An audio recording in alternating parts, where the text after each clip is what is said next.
నమస్కారం ETV news కి స్వాగతం ముఖ్యాంశాలు కాలిఫోర్నియా వికలాంగుల కేంద్రంలో కాల్పుల మోత 14 మంది మృతి 17 మందికి గాయాలు ఒక అనుమానితుడిని కాల్చి చంపిన పోలీసులు చెన్నైలో కొనసాగుతున్న వరుణ బీభత్సం తాగునీరు నిత్యావసరాల కోసం అల్లాడుతున్న జనం పలుచోట్ల సాయం కోసం ఎదురుచూపులు సహాయక చర్యల్లో నిమగ్నమైన సైన్యం నావికాదళం లోతట్టు ప్రాంతాల్లో ప్రజల తరలింపు తమిళనాడుకు ఆపన్నహస్తం అందిస్తున్న రాష్ట్రాలు నెల్లూరు చిత్తూరు ప్రకాశం జిల్లాలోనూ వానలు జలదిగ్బంధంలో అనేక గ్రామాలు ప్రజలను పునరావాస కేంద్రాలకు తరలిస్తున్న అధికారులు నవంబర్ నెల వర్షాలకు ఆంధ్రప్రదేశ్లో నష్టం 4,000 కోట్లు నేడు ముఖ్యమంత్రి వద్దకు పూర్తిస్థాయి నివేదిక వెంటనే కేంద్రానికి సమర్పించే అవకాశం సిద్ధమైన దుమ్మగూడెం పునరాకృతి డిపిఆర్ 6,230 కోట్లు ఖర్చవుతుందని వాప్కో సంస్థ అంచనా తెలంగాణ సాగునీటి శాఖకు నివేదిక ఢిల్లీ వేదికగా నేడు భారత్ దక్షిణాఫ్రికా చివరి టెస్ట్ పరిపూర్ణ విజయంపై కోహ్లీ సేన కన్ను పరువు నిలుపుకునేందుకు పర్యాటక జట్టు ఆరాటం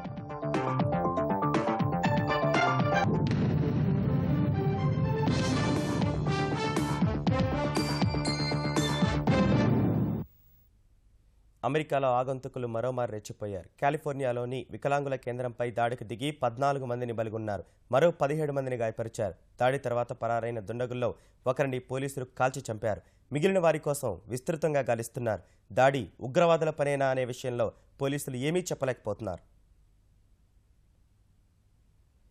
4 రోజుల క్రితం కొలరాడోలో 3 బలైన కాల్పుల ఘటనను మరొక ముందే అమెరికాలో మరోమారు ఆగంతుకులు పేటరేగిపోయారు కాలిఫోర్నియాలోని శాన్ బెర్నార్డిలోని ఉన్న వికలాంగుల కేంద్రంలోకి చొరబడ్డ దాదాపు 3 దుండగులు అక్కడ దాదాపు 100 మంది ఉన్న ఆడిటోరియంలోకి ప్రవేశించి విచక్షణారహితంగా కాల్పులు జరిపారు ఈ దాడిలో 14 మంది మరణించగా మరో 17 మంది గాయపడ్డారు ఆడిటోరియంలోని వారు దుండగుల దాడితో భీతిల్లిపోయారు ప్రాణాలు అరచేతిలో పెట్టుకుని పరుగులు తీశారు కాల్పుల ఘటనపై సమాచారం తెలుసుకున్న పోలీసులు వికలాంగుల కేంద్రాన్ని చుట్టుముట్టారు ఆగంతుకుల దాడిలో గాయపడ్డ వారిని సమీపంలోని ఆసుపత్రులకు తరలించారు భవనం లోపలున్న వారిని బయటకు తీసుకువచ్చారు దుండగులు పరారయ్యారన్న సమాచారంతో చుట్టుపక్కల ప్రాంతంలో ముమ్మర తనిఖీలు చేపట్టారు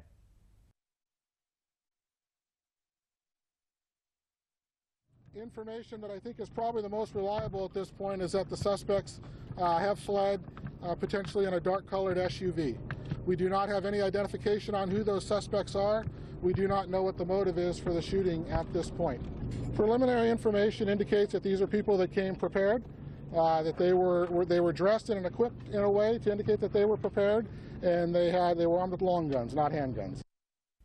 దాడిలో ఎంతమంది ఆగంతుకులు పాల్గొన్నారు వారు ఎటువైపు పారిపోయారన్న అంశంపై సందిగ్ధత కొనసాగుతుండగా ఓ అనుమానితుడిని పోలీసులు కాల్చి చంపారు దాడి జరిగిన ప్రదేశానికి 2 మైళ్ల దూరంలో ఈ ఘటన జరిగింది అయితే చనిపోయిన అనుమానితుడు వికలాంగుల కేంద్రంపై దాడికి పాల్పడిన వ్యక్తా కాదా అన్న అంశంపై సందేహాలు వ్యక్తమవుతున్నాయి అమెరికాలో అంతకంతకు వెర్రెతులు వేస్తున్న తుపాకీ సంస్కృతిపై ఆ దేశ అధ్యక్షుడు బరాక్ ఒబామా ఆందోళన వ్యక్తం చేశారు What we do know is that we have a pattern now of mass shootings in this country that has no parallel anywhere else in the world.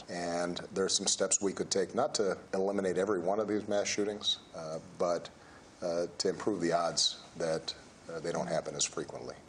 For those who are concerned about terrorism, some may be aware of the fact that we have a no-fly list where people can't get on planes, but those same people who we don't allow to fly could go into a store right now in the United States and buy a firearm, and there's nothing that we can do to stop them. That's a law that needs to be changed. అమెరికాలోని పాఠశాలల మొదలు జనసమర్థం ఎక్కువగా ఉండే ప్రాంతాల్లో కాల్పుల ఘటనలు కొన్నేళ్లుగా సర్వసాధారణమైపోయాయి పరిస్థితిని చక్కదిద్దేందుకు ఆయుధాల చట్టంలో సంస్కరణలకు ఒబామా సుదీర్ఘకాలంగా పట్టుబడుతున్న వేర్వేరు కారణాల వల్ల ఆ ప్రతిపాదన కార్యరూపం దాల్చడం లేదు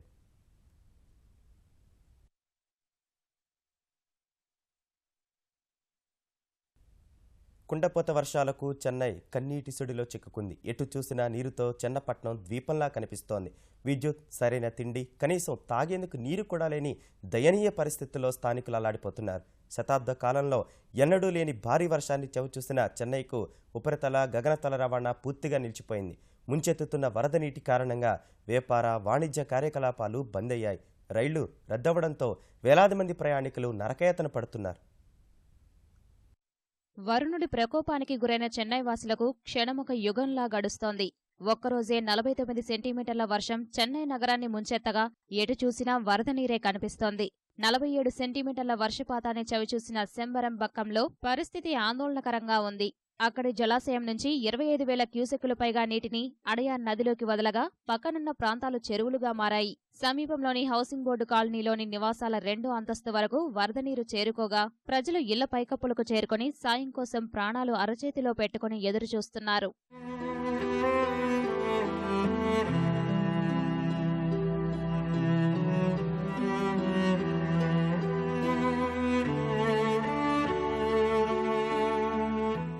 వరదల కారణంగా చెన్నైలో దాదాపు అన్ని దుకాణాలు మూతపడగా నిత్యావసర వస్తువులు కొనలేని దుస్థితి నెలకొంది. చిన్నపిల్లలకు పాలైనా దొరక్క కొన్ని కుటుంబాలు అల్లాడిపోతున్నాయి. నడుములోతు పీకల్లోతు నీళ్లలో సురక్షిత ప్రాంతాలకు వెళ్లేందుకు స్థానికులు చేస్తున్న ప్రయత్నాలు హృదయ విదారకంగా ఉన్నాయి. సమాచార వ్యవస్థ స్తంభించిపోయింది. ఎప్పుడేం జరుగుతుందో తెలియక ప్రజలంతా తీవ్ర ఆందోళనకు గురవుతున్నారు. విద్యుత్ కొరత వల్ల 2వ రోజు అంధకారంలోనే గడిపారు. मैं उत्तर प्रदेश से आया हूँ। मुझे इधर 5 साल हो गया काम करते हुए। इधर पहली बार इतना बारिश देखा है। बहुत प्रॉब्लम हो रहा है इधर, बारिश का बहुत दिक्कत है। बारिश का इधर से नेटवर्क टावर कुछ नहीं है, चार्जिंग का भी प्रॉब्लम है, सब कुछ प्रॉब्लम हो रहा है। और इधर सड़क के ऊपर से, मेन रोड के ऊपर से, और इधर सब ट्रैफिक भी पूरा जाम है। सब लोग को ज्यादा परेशानी है। వరద నీరు చేరటంతో ఆదివారం వరకు చెన్నై విమానాశ్రయం మూసివేశారు. వాణిజ్య విమానాల కోసం అరక్కోణంలో నావికాదళానికి చెందిన ఎయిర్ స్టేషన్ను తాత్కాలిక విమానాశ్రయంగా మార్చారు. ఎయిర్ ఇండియా సహా ప్రైవేటు సంస్థల విమానాలతో చెన్నై నుంచి ఇతర ప్రదేశాలకు ప్రయాణికులను తరలిస్తున్నారు. చెన్నై నుంచి ఇతర ప్రాంతాలకు వెళ్లే రైళ్లు, బస్సులన్నీ రద్దవగా రైల్వే స్టేషన్లు, బస్టాండ్లలో ప్రయాణికులు గంటల తరబడి పడిగాపులు పడాల్సిన దుస్థితి ఏర్పడింది. తిరిగి శబరిమలకి వెళ్ళకపోతున్నాం, తిరిగి వెనక్కి సూర్యపడికి వెళ్తామనే పనులు లేవు, రద్దయిపోయినాయి. మా పరిస్థితి మా దిక్కు ఏం చేయాలి అర్థం కావట్లేదు స్వామి. వేరే వెహికల్స్లో వెళ్ళాలంటే 1500 అడుగుతున్నారు స్వామి. ట్రైన్కి అయితే 1000 రూపాయలు సరిపోతుంది, ఒక స్వామికి 1000 రూపాయలు సరిపోతుంది. ఆ వెహికల్స్ ఏదైనా టెంపుల్ కానీ బస్సుకి వెళ్ళాలంటే ఒక స్వామికి 1500 అడుగుతున్నారు. అలాగంటే మేము పోవడానికే ఉంటుంది కానీ రావడానికి అమౌంట్ చాలదు. వెస్ట్ గోదావరి వెళ్ళాలి, ట్రైన్లు ఏమో లేవు. స్టేషన్కి వెళ్ళాం, ట్రైన్లు వెళ్ళట్లేదు, దానివల్ల ఇబ్బంది పడుతున్నాం. మళ్ళీ రేపు కానీ వెళ్ళడానికి లేదు. మాకు ఇంటి దగ్గర చాలా ఇబ్బందిగా ఉంది. చెన్నైలో కోగ్నిజెంట్, ఇన్ఫోసిస్, టీసీఎస్ లాంటి ఐటీ సంస్థలు, హుందాయ్, ఫోర్డ్, రెనాల్ట్ లాంటి వాహన సంస్థలు కార్యాలయాలు, కర్మాగారాల్ని తాత్కాలికంగా మూసేశాయి. హాస్టల్లో నీరు చేరటంతో సొంతూళ్లకు పయనమైన తెలుగు రాష్ట్రాలకు చెందిన ఐటీ ఉద్యోగులు రైల్వే స్టేషన్లో చిక్కుకుపోయి ఎలా వెళ్లాలో తెలియక సతమతమవుతున్నారు. మేము ఇక్కడ అరౌండ్ 10 మెంబర్స్ వచ్చాము ఒకేసారి. అంటే మేము ఒకే ప్లేస్కి వెళ్ళాలి కాబట్టి 10 మెంబర్స్ వచ్చాము. మా హాస్టల్ ఫస్ట్ ఫ్లోర్ దాకా వాటర్ వచ్చేసాయి కాబట్టి రెస్క్యూ టీమ్ హెల్ప్తో మేము బోట్స్లో బయటకు వచ్చాము. షోలింగల్లూరు మేము ఉండేది. ఇక్కడ నుంచి వెళ్ళొచ్చు అనుకున్నాం మేము యాక్చువల్లీ, కానీ ఇక్కడ కూడా అన్ని రూట్స్ బాగాలేక స్ట్రక్ అయిపోయాం. ఇక్కడ ఎలా వెళ్ళాలి అని తెలియట్లేదు. అసలు అనుకోలేదు. మేము ఫస్ట్ హాస్టల్లో ఉన్నప్పుడు ఇక్కడ ఏదో ఒక ఏటీఎంలో అయినా వచ్చి మనీ డ్రా చేసుకుని తీసుకుని వెళ్దాం అనుకునే ప్లాన్తో వచ్చాము. ఎందుకంటే హాస్టల్లో full of water, no food, no power, ఇంకా అక్కడ అసలు సిగ్నల్స్ కూడా రావట్లేదు. అట్లీస్ట్ ఇక్కడికి వస్తేనైనా త్వరగా రీచ్ అవుదాం అనుకున్నాము ఇల్లు. ఇక్కడికి వచ్చా చూస్తే ఏటీఎంస్ కూడా వర్క్ అవ్వలేదు, మనీ లేవు, ఇక్కడ ట్రైన్స్ అన్ని క్యాన్సిల్ అన్నారు, ఎలా వెళ్ళాలో తెలియట్లేదు. ఇక్కడే స్ట్రక్ అయిపోయాము. వచ్చే 7 రోజులు వర్షం కొనసాగుతుందని తెలిపిన వాతావరణ విభాగం వచ్చే 2 రోజులు భారీ వర్షం కురిసే అవకాశం ఉన్నందున అప్రమత్తంగా ఉండాలని సూచించింది. వర్ష బీభత్సానికి కకావికలమైన చెన్నైలో సహాయక చర్యలు యుద్ధ ప్రాతిపదికన సాగుతున్నాయి. ప్రజలను సురక్షిత ప్రదేశాలకు తరలించేందుకు సైన్యం, నౌకాదళం, ఎన్డీఆర్ఎఫ్, తమిళనాడు ప్రభుత్వం అహర్నిశలు కృషి చేస్తున్నాయి. వరద గుప్పెట చిక్కుకున్న చెన్నైలో త్రివిధ దళాలు సహాయ చర్యలు ముమ్మరం చేశాయి. మంగళవారం అర్ధరాత్రి రంగంలోకి దిగిన సైన్యం ఇప్పటికే వేలాది మందిని కాపాడింది. తంబరం, ముడిచూర్, మణిపాకం, గుడువంచేరి, ఉరపక్కంలో గ్యారిసన్ పదాతి దళానికి చెందిన సిబ్బంది సహాయ, పునరావాస చర్యల్ని విస్తృతం చేశారు. 10 నుంచి 12 అడుగుల మేర వరద నీరు చేరుకున్న ప్రాంతాలపై ప్రధానంగా దృష్టి సారించి అక్కడి వారిని కాపాడే ప్రయత్నం చేస్తున్నారు. 6 అడుగుల కన్నా తక్కువ ఎత్తులో నీరున్న ప్రాంతాల్లో చిక్కుకున్న ప్రజల్ని 30 ట్రక్కుల సాయంతో సురక్షిత ప్రదేశాలకు తరలిస్తున్నారు. గిండిలో జలదిగ్బంధంలో చిక్కుకున్న ఆసుపత్రి నుంచి 200 మందిని రక్షించారు. ప్రస్తుతం సైన్యానికి చెందిన 4 ఇంజనీరింగ్ బృందాలు, 16 సహాయ బృందాలు చెన్నైలో సేవలందిస్తున్నాయి. డ్రోన్ల సాయంతో వరద బాధిత ప్రాంతాల్ని వీడియో చిత్రీకరణ చేసి సహాయ చర్యల్ని సత్వరమే చేపట్టాల్సిన ప్రదేశాలను గుర్తిస్తున్నాయి. విద్యుత్, సమాచార వ్యవస్థలు స్తంభించడం వంటి సవాళ్లు ఎదుర్కొంటూ నౌకాదళం, జాతీయ విపత్తు స్పందన దళం సహాయ చర్యలు చేపడుతున్నాయి. Challenges तो काफ़ी हैं। पहली बात तो कम्युनिकेशन पूरा ठप पड़ा है, सो हमारा जो कंट्रोल रूम ऊपर है वहाँ पर हमको इनपुट्स मिल रहे हैं। काफ़ी लोग ट्विटर पर, फेसबुक पर और हमारे वेबसाइट के ऊपर बताए जा रहे हैं कि सो एंड सो कहाँ है, रेस्क्यू करिए। तो हम क्या कर रहे हैं कि उसको कैटलॉग कर रहे हैं और उसको हम जो NDRF की जो बटालियन कमांडेंट हैं मिस रेखा नाम्बियार, उनको ये भेज रहे हैं ताकि अगर वो जैसी भी उनके पास बोट खाली हो तो जाके वो उनको रिलीव। చెన్నైలోని పరిస్థితులు సహాయ చర్యలు సాగుతున్న తీరును తమిళనాడు ముఖ్యమంత్రి జయలలిత నిరంతరం సమీక్షిస్తున్నారు. చెన్నైలోని ప్రైవేటు సంస్థలు గురు శుక్రవారాల్లో సెలవు ప్రకటించాలని ప్రభుత్వం సూచించింది. కేంద్ర మంత్రులు తమిళనాడు ప్రభుత్వం అధికారులతో ఎప్పటికప్పుడు మాట్లాడి పరిస్థితిని సమీక్షిస్తున్నారు. I am in constant touch with the defense minister. Whatever support is required, he said he is extending. The government of India has released 933 crores. Some money that was due for last year, SDRF installment, and some money as for the Niti Aayog grant that has to be given to the state. That has been kept at the disposal of the state government as of now. Now center and state has to work together. కష్టాల్లో ఉన్న తమిళనాడుకు ఇతర రాష్ట్రాలు ఆపన్నహస్తం అందిస్తున్నాయి.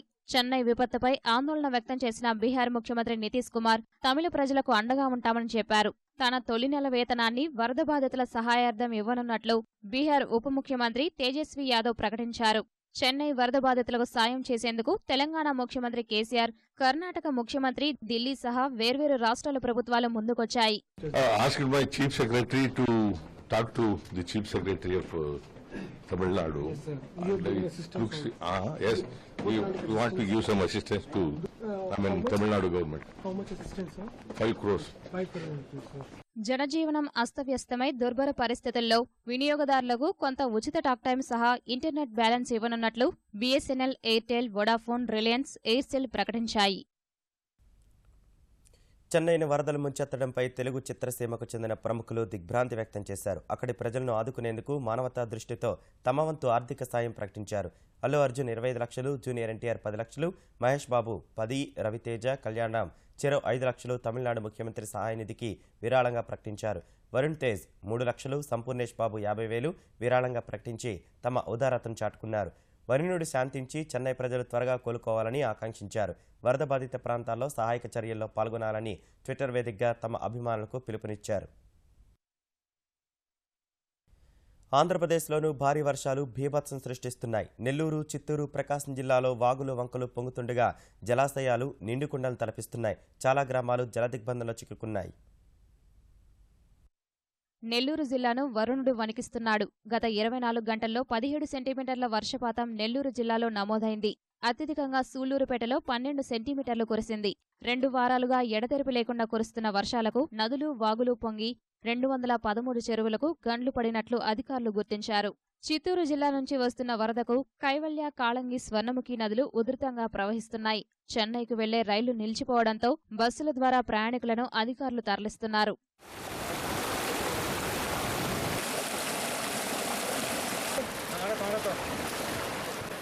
లోతట్టు ప్రాంతాల ప్రజలు పునరావాస కేంద్రాల్లోనే తలదాచుకుంటున్నారు. నాయుడుపేటలో స్వర్ణముఖి ఉప్పొంగి ప్రవహిస్తోంది. చాలా చోట్ల విద్యుత్ స్తంభాలు నేలకొరిగాయి. కైవల్య నది, పంబలేరు ఉధృతంగా ప్రవహిస్తున్నాయి. బుధవారం వర్షాలు కొంతవరకు తగ్గుముఖం పట్టినా వరద మాత్రం తగ్గలేదు. గూడూరు, వెంకటగిరి మధ్య రాకపోకలు స్తంభించాయి. భారీ వర్షాలకు సోమశిల జలాశయం నీటిమట్టం రికార్డు స్థాయిలో నిండింది. సూళ్లూరుపేట, తడమండలాలు జలదిగ్బంధంలో చిక్కుకున్నాయి. కాళంగి నది పొంగి జాతీయ రహదారిపై నీళ్లు ప్రవహిస్తున్నాయి.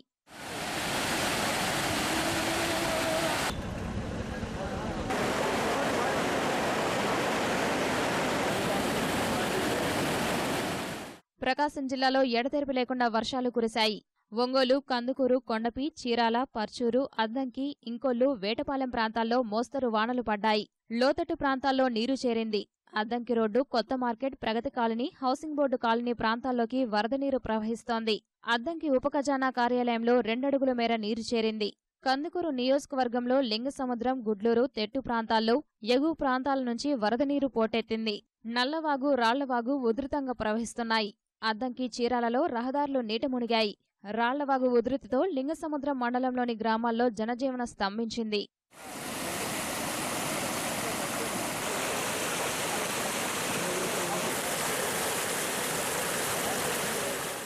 చిత్తూరు జిల్లాలో వర్షాలు రైతులకు నష్టాలను మిగిల్చాయి. వరద నీరు పంట పొలాలను ముంచింది. కడప జిల్లాలో భారీ వర్షాలకు అరటి రైతులకు కోట్ల రూపాయల్లో నష్టం వాటిల్లింది. ఆంధ్రప్రదేశ్లో నవంబర్ నెలలో కురిసిన వర్షాలకు 8 జిల్లాల్లో 4,000 కోట్ల నష్టం వాటిల్లిందని అంచనా వేశారు. ఈ మేరకు రూపొందించిన పూర్తిస్థాయి నివేదికను విపత్తు నిర్వహణ శాఖ నేడు ముఖ్యమంత్రి చంద్రబాబుకి అందచేయనుంది. నివేదిక చేరిన వెంటనే కేంద్రానికి పంపనున్నారు. నెల్లూరు, ప్రకాశం, చిత్తూరు, కడప, అనంతపురం, కృష్ణా, ఉభయ గోదావరి జిల్లాల్లో వర్షాలతో వ్యవసాయం సహా 12 రంగాలకు నష్టం జరిగినట్లు అధికారులు నివేదిక రూపొందించారు. చిన్న నీటి వనరులకు జలకళ తెచ్చే ప్రక్రియలో భాగంగా ప్రతిష్టాత్మకంగా చేపట్టిన మిషన్ కాకతీయ 2వ విడతపై తెలంగాణ సర్కార్ దృష్టి పెట్టింది. తొలి దశ పనులను 2016 మార్చి నాటికి పూర్తి చేయాలని నిర్దేశించింది. ఈ మేరకు సమీక్ష నిర్వహించిన తెలంగాణ సాగునీటి శాఖ ముఖ్య కార్యదర్శి ఎస్కే జోషి తొలి విడత పనులు వెంటనే పూర్తి చేసి 2వ విడత పనులను చేపట్టాలని కలెక్టర్లకు సూచించారు. 2వ విడత చేపట్టే 40% చెరువుల అంచనాల ప్రతిపాదనలు ఈ నెల 15 కల్లా పంపించాలని కోరారు. ప్రధానమంత్రి సంచాయ్ కిషన్ యోజన పథకం ద్వారా మిషన్ కాకతీయకు నిధులు వచ్చేలా సాగునీటి ప్రణాళికలు రూపొందించాలని సూచించారు. సాగు ప్రాజెక్టుల కోసం జరుగుతున్న భూసేకరణ పనులు వేగవంతం చేయాలని ఆయన కలెక్టర్లను ఆదేశించారు. చారిత్రక నగరం అమరావతిలో 70 కోట్లతో వారసత్వ నగరాభివృద్ధి పథకం హృదయ్ ఈ నెల 5 నుంచి ప్రారంభం కానుంది. కేంద్ర పట్టణాభివృద్ధి శాఖ మంత్రి వెంకయ్యనాయుడు, ఆంధ్రప్రదేశ్ ముఖ్యమంత్రి చంద్రబాబు ఈ పథకానికి శంకుస్థాపన చేయనున్నారు. అమరావతిలో బౌద్ధ కేంద్రంతో పాటు అతి పురాతనమైన శైవక్షేత్రం ఉన్నందున ధార్మిక కేంద్రాల్లో యాత్రికులకు మెరుగైన సౌకర్యాలు కల్పించే ప్రసాద్ పథకాన్ని హృదయ్కు జోడించారు. అమరావతిలో ధ్యానబుద్ధ ప్రాజెక్టు ఎదురుగా ఖాళీ ప్రదేశంలో ఈ వేడుకను నిర్వహించేందుకు అధికారులు ఏర్పాట్లు చేస్తున్నారు. ఇయర్స్ పాటు ఇది కంప్లీట్ అవ్వాలని చెప్పి మొత్తం మనతో పాటుగా ఒక 12 దేశంలో ఉన్న వివిధ రాష్ట్రాల్లో ఉన్న హెరిటేజ్ సైట్స్ని గుర్తించి వాటిని సంరక్షించుకుంటూ వాటిని మంచి పర్యాటక కేంద్రంగా అభివృద్ధి చేయడానికి ఈ హృదయ స్కీమ్ని ప్రారంభించుకోవడం జరిగింది. ఖమ్మం జిల్లాలోని దుమ్మగూడెం ఎత్తిపోతల పథకానికి సంబంధించిన సమగ్ర ప్రాజెక్టు నివేదిక తెలంగాణ నీటిపారుదల శాఖకు చేరింది. పథకం అంచనా వ్యయం 6,230 కోట్లుగా పేర్కొంటూ కన్సల్టెన్సీ సంస్థ వాప్కోస్ నివేదికను అందించింది.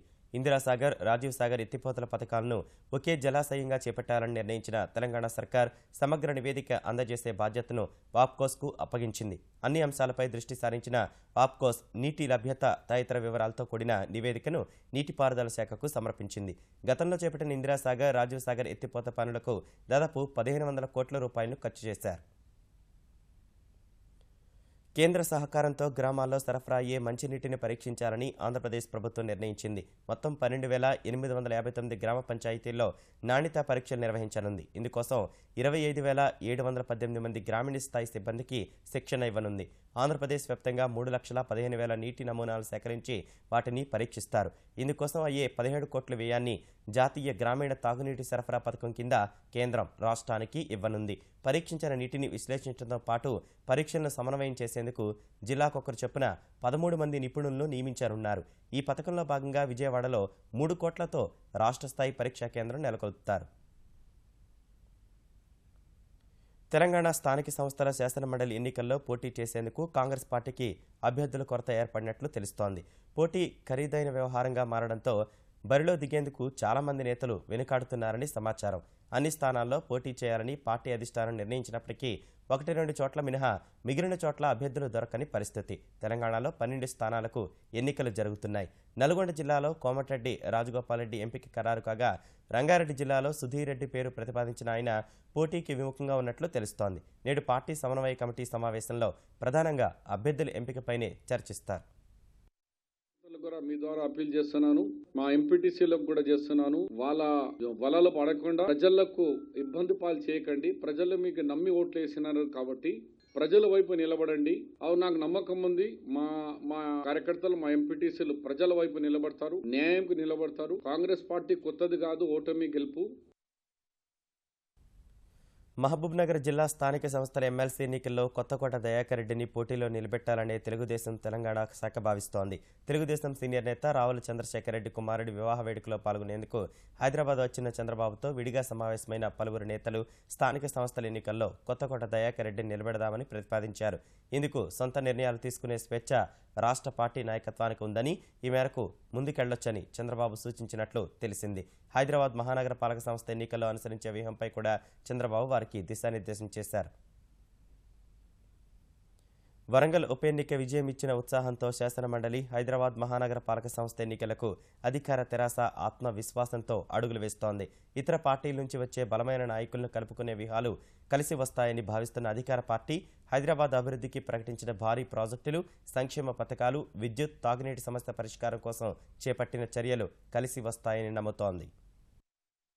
భవిష్యత్తు చూడలే కాంగ్రెస్ గారు, తెలుగుదేశం గాని ఇవాళ కేసీఆర్ గారు ఇటు తూర్పున 30 టీఎంసీల ప్రాజెక్టు కడుతున్నాడు మంచినీళ్ళ కొరకు, ఉత్తరాన గోదావరి వచ్చే 30 టీఎంసీల ప్రాజెక్టు కడుతున్నాడు. ఒక సంవత్సరం వర్షాలు రాకుండా ఈ 2 ప్రాజెక్టు తోటి హైదరాబాద్ తాగడానికి మంచినీళ్ళు సౌకర్యం కల్పిస్తున్నారు.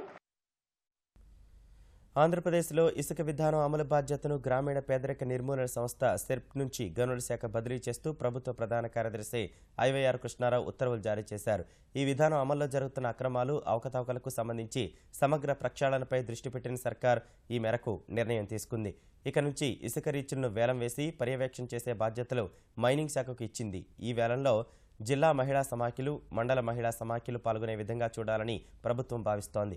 ధరలను నియంత్రించేందుకు తమిళనాడు తరహాలో పలు రీచ్లను ప్రభుత్వమే నిర్వహించే అంశాన్ని కూడా పరిశీలిస్తోంది. ఎలాంటి ప్రణాళిక లేకుండా జూన్ 1 కల్లా హైదరాబాద్ నుంచి అమరావతికి వెళ్లాలని చెప్పడం సబబు కాదని ఆంధ్రప్రదేశ్ సచివాలయ ఉద్యోగుల సంఘం స్పష్టం చేసింది.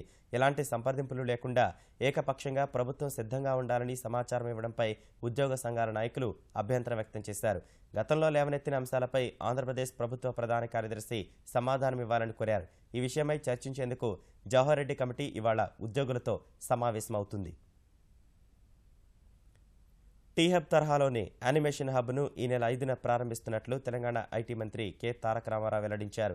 ప్రముఖ పత్రికలు, మీడియా ఛానళ్లు ఇచ్చిన సమాచారాన్ని క్రోడీకరించి ఒక వార్తా సమూహంగా ఇచ్చే న్యూస్ డిజిటల్ సరికొత్త న్యూస్ యాప్ను మంత్రి కేటీఆర్ హైదరాబాద్లో ప్రారంభించారు. కొత్త తరం యువత ఆలోచనలతోనే తప్పకుండా భారతదేశం అభివృద్ధి చెందుతుంది. అందులో ముఖ్యంగా టెక్నాలజీ రంగంలో ఇలాంటి కొత్త ఆలోచనలను ప్రోత్సహించాల్సిన బాధ్యత ప్రభుత్వాల మీద ఉంది. ఇప్పటికే ఆ దిశగా టీ హబ్ తన ప్రయాణాన్ని ప్రారంభించింది. చాలా విజయవంతంగా ముందుకు పోతా ఉంది. మరిన్ని కార్యక్రమాలు కూడా తొందరలో చేపట్టబోతా ఉన్నాం. రంగారెడ్డి జిల్లా సూరారంలో బలహీన వర్గాలకు కేటాయించిన ఇళ్లలో అక్రమంగా ఉంటున్న వారిని ఖాళీ చేయించాలని ఉత్తర్వులు అమలులో విఫలమయ్యారంటూ జిల్లా కలెక్టర్ రఘునందరావుకు హైకోర్టు 4 వారాలు జైలు శిక్ష, 2000 జరిమానా విధించింది. తీర్పుపై అప్పీలుకు అవకాశం కల్పిస్తూ 4 వారాలు వెసులుబాటు ఇచ్చింది. సూరారంలోని సర్వే నెంబర్ 107లో బలహీన వర్గాలకు ఇచ్చిన ఇళ్లలో అనధికారికంగా నివసిస్తున్న 2320 మందిని ఖాళీ చేయించాలని హైకోర్టు 2007లో ఆదేశించింది. ఈ మేరకు వెళ్లిన అధికారులకు పలుమార్లు తీవ్ర ప్రతిఘటన ఎదురవడంతో వెందిరక్క తప్పలేదు. ఈ నేపథ్యంలో గతంలో న్యాయస్థానం ఇచ్చిన ఆదేశాలపై పునఃసమీక్ష చేయాలని తెలంగాణ ప్రభుత్వం కోర్టులో పిటిషన్ దాఖలు చేయగా ధర్మాసనం కొట్టేసింది. గడువిచ్చినా ఖాళీ చేయించడంలో కలెక్టర్ విఫలమయ్యారంటూ న్యాయస్థానం ఆయనకు శిక్ష విధించింది. ఈ తీర్పుపై ప్రత్యేక ధర్మాసనంలో అప్పీలు చేయాలని తెలంగాణ సర్కార్ భావిస్తున్నట్టు సమాచారం. 6 కొత్త ఐఐటీల నిర్వహణకు వీలుగా చట్టబద్ధ హోదా కల్పిస్తూ కేంద్ర మంత్రివర్గం నిర్ణయం తీసుకుంది. ఢిల్లీలో ప్రధాని మోదీ నేతృత్వంలో సమావేశమైన మంత్రిమండలి తిరుపతి సహా మరో 5 ఐఐటీలకు సంఘాలను ఏర్పాటు చేయడం ద్వారా ఆ సంస్థల నిర్వహణకు ఆమోదం తెలిపింది. కొత్తగా 5 భారత శాస్త్రీయ విద్యా పరిశోధన సంస్థల ఏర్పాటును వేగవంతం చేసేలా మంత్రివర్గం కీలక నిర్ణయం తీసుకుంది. ఆయా సంస్థలు నెలకొల్పేందుకయ్యే అంచనా వ్యయాన్ని 2500 నుంచి 4799 కోట్లకు పెంచింది. పేదరిక నిర్మూలన, ఉపాధి కల్పనకు సంబంధించిన గ్రామీణాభివృద్ధి పథకాల్లో మార్పులకు కేంద్ర మంత్రివర్గం ఆమోదం తెలిపింది. కీలక రంగాల్లో విదేశీ ప్రత్యక్ష పెట్టుబడుల నిబంధనల సరళీకరణపై నవంబర్ 10న ప్రధాని తీసుకున్న నిర్ణయం సహా వేర్వేరు దేశాలతో భారత్ కుదుర్చుకున్న ఒప్పందాల్ని కేంద్ర మంత్రివర్గం ఆమోదించింది. ఖమ్మంలోని ఎస్ఆర్బీజీఎన్ఆర్ ప్రభుత్వ డిగ్రీ కళాశాల మైదానంలో ఈటీవీ తెలంగాణ ఆధ్వర్యంలో నిర్వహించిన కార్తీక దీపోత్సవం ఆధ్యాత్మిక పరిమాణాలను వెదజల్లింది. గణపతి పూజ, రుద్రాభిషేకం, జ్యోతి ప్రజ్వలన, సామూహిక దీపారాధన, అష్టలక్ష్మి పూజ, శాంతి ప్రవచనాలు నిర్వహించారు. జిల్లా నలుమూల నుంచి వచ్చిన మహిళలు భక్తి శ్రద్ధలతో ఈ కార్యక్రమంలో పాల్గొన్నారు.